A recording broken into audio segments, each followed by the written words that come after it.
आज मैं आपको सारस और लोमड़ी के बारे में कहानी सुनाती हूँ। वो एक जंगल में रहते थे। वो दोनों बहुत अच्छे मित्र थे। जो सारस था और लोमड़ी बहुत अच्छे मित्र थे, इसलिए उन्होंने लोमड़ी थी जो उसने अपने घर में उसे सारस को खाने पे बुलाया। तो फिर शाम हो गई और लोमड़ी सारस लोमड़ी के घर गया। ओके।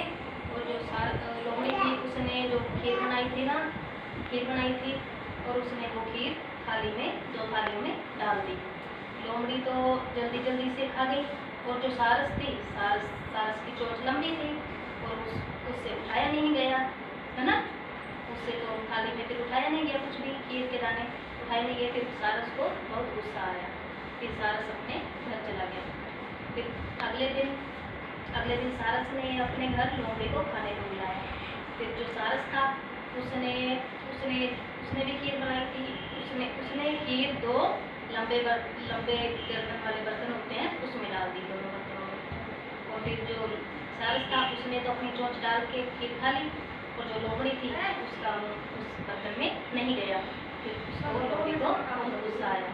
फिर उसको समझ आया कि मैंने जैसा सारस के साथ किया वैसा ही मेरे साथ हो गया। इस कहानी से हमें शिक्षा मिलती है, जैसा हम किसी के साथ करते हैं वैसे हमें वापस मिल जाता है, जैसे को तैसा। सबको समझाया? Yes, ma'am.